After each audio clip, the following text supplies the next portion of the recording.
Can we use the emergency band fund to get my guitar back?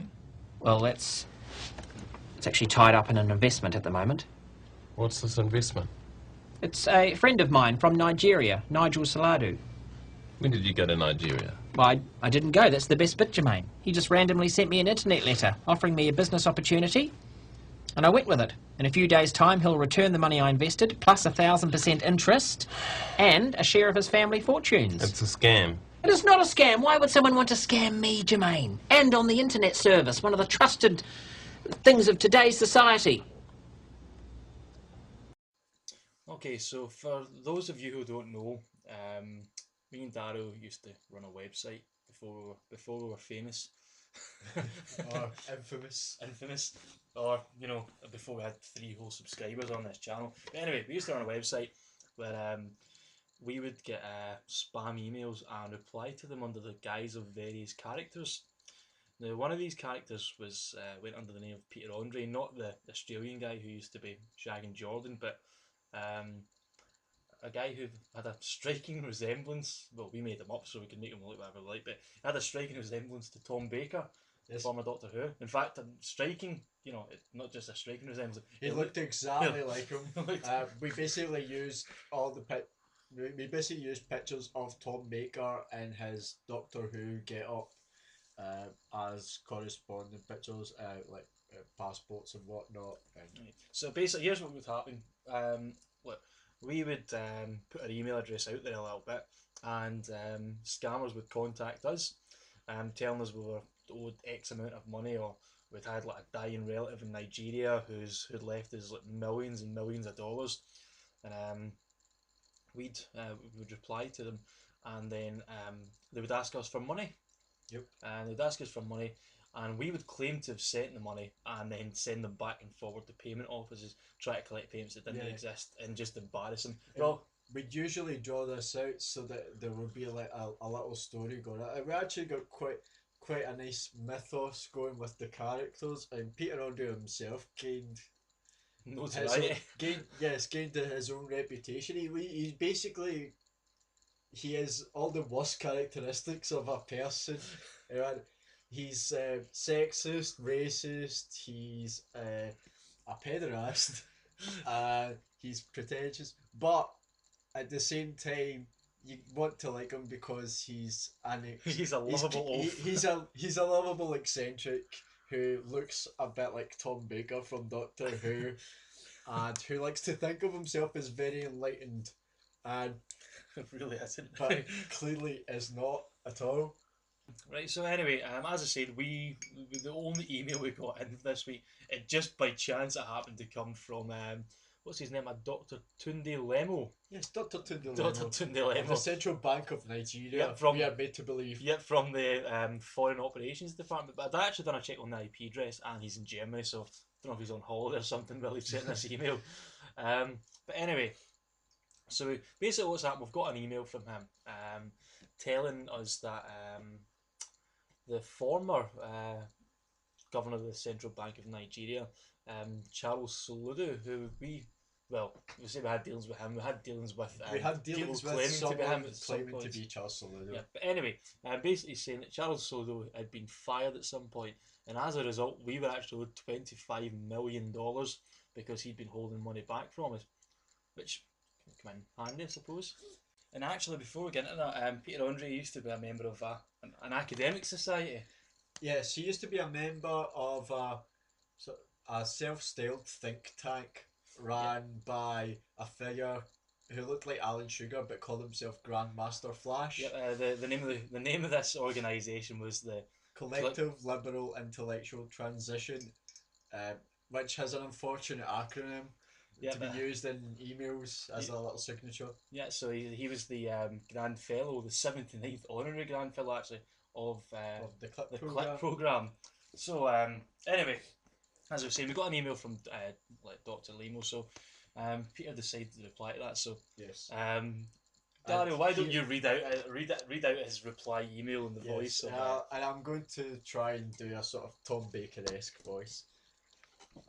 Dear Dr. Tunde Lemo, good day to you, old chap.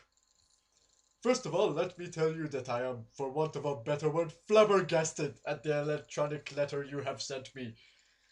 Now, I had dealings with Charles Saludo once, and although I found him to be incompetent in every sense of the word, he in no way struck me as a dubious character, and I am amazed beyond belief that a fine financial institution such as the Central Bank of Nigeria would have a governor who would have filthy fingers capable of philandering, and as such attempt to use them for underhand tactics such as not informing me of money that I, as a beneficiary of some type, am legally entitled to. Allow me to introduce myself properly, as I assume that Mr. Saludo probably did not update my file with my particulars. My name is Peter Andre. I was, until last year, the 79th Honorary Grand Fellow of the Collective Liberal Intellectual Transition, a think tank organisation based here in the Isle of Beaver in England. Sadly, due to the financial crisis and the following recession, I was relieved of my duties in this December, and since then I have been making ends meet by working as a product shelving specialist at my local hypermart outlet. Obviously, $25 million is a lot of money, and as such, $850 is a very reasonable fee to pay to have it released. But can you tell me, what exactly is this telex transfer you speak of? I have attached my details as requested, in the hope that you reply to me as soon as possible. That was quite an impressive Tom Baker voice, to be honest with you.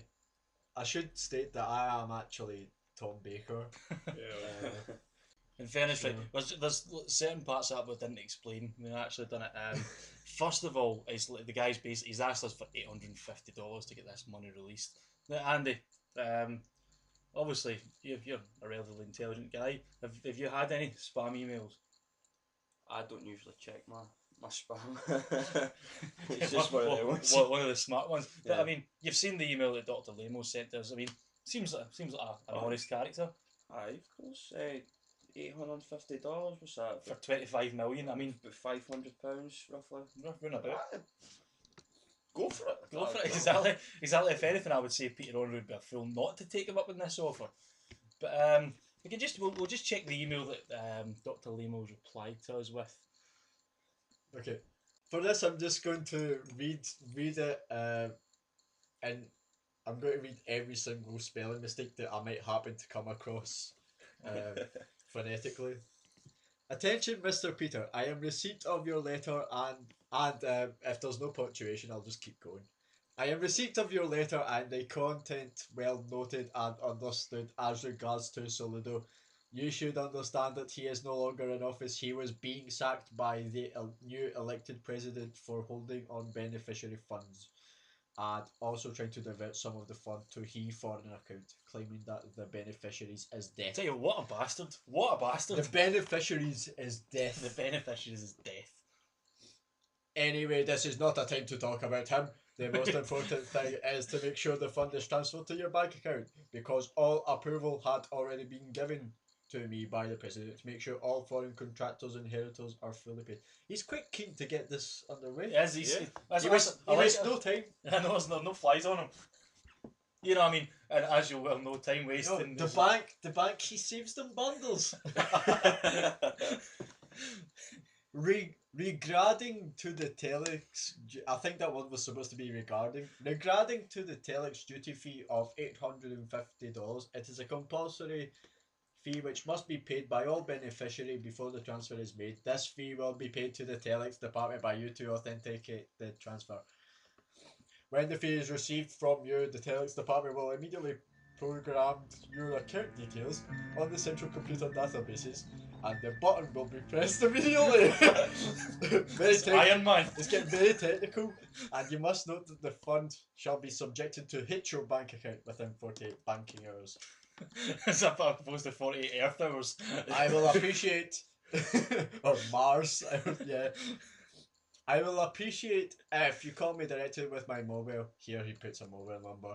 Or provide in fact, me you know with what, your in direct fact- mobile so we can talk on the phone to In know fact, ourselves better. Can I just point out, he does supply us with a number. We weren't going to read it out, but if you want to give it a call, Dr. Lemo's telephone number is +23 480 665 83834. So if you kind of work it out just to roughly, it's roughly about 3 o'clock in the morning in Nigeria, and give him a call.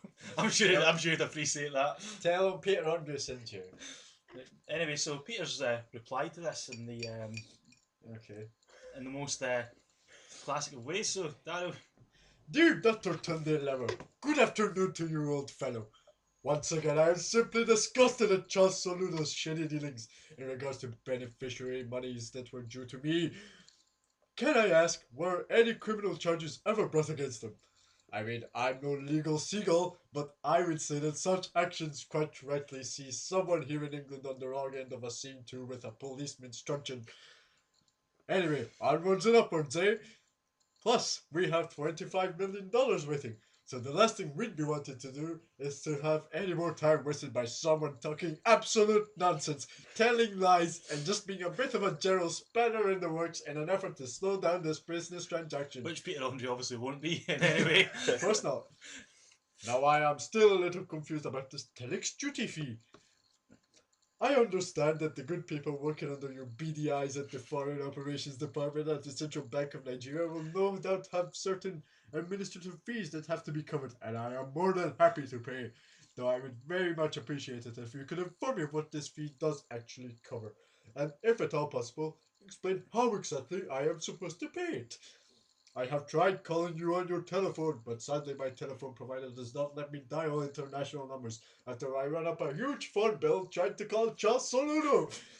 Be that as it may, Mr. Tunde, you are more than welcome to call me, as I would very much like to speak to you in a bit more detail about this transaction. Kind regards, Peter Andre, former honorary Grand Fellow of the Cliff Program. Now, we can just point out there's always a flaw there because we didn't actually supply him with a telephone number. That's just the kind of, how can I put it, the first part of wasting some time. I don't think we should interfere. Interfere? Of course we should interfere. Always do what you're best at. That's what I say. Now, come on.